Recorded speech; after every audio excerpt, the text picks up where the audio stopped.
2000 tonnes de déchets arrivent tous les jours dans cette décharge au sud de Rabat.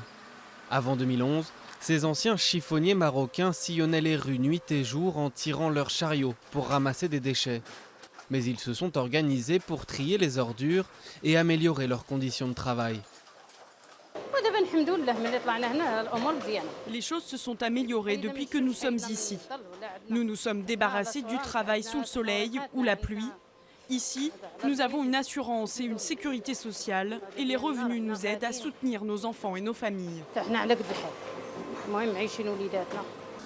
Les chiffonniers sont souvent mal vus au Maroc, perçus comme des voleurs de poubelles. Mais ici, ils ont tous un salaire fixe, environ 230 € par mois, et participent au recyclage des déchets. Un projet écologique, alors que les ordures ménagères engendrent 18% des émissions de gaz à effet de serre du pays.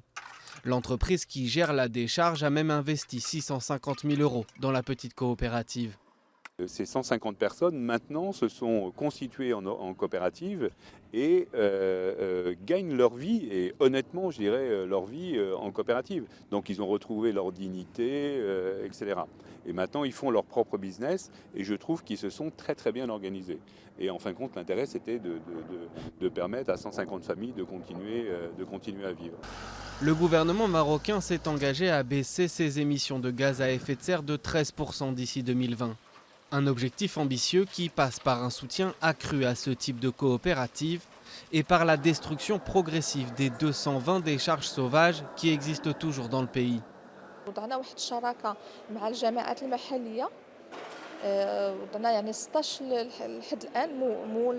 Nous avons mis en place un partenariat avec les autorités locales. Jusqu'à maintenant, nous avons financé 16 centres de tri et de valorisation des déchets sur les 19 existants. Le programme prend du temps. 6 nouveaux centres de tri sont en cours de construction pour passer à 70 centres d'ici 2020.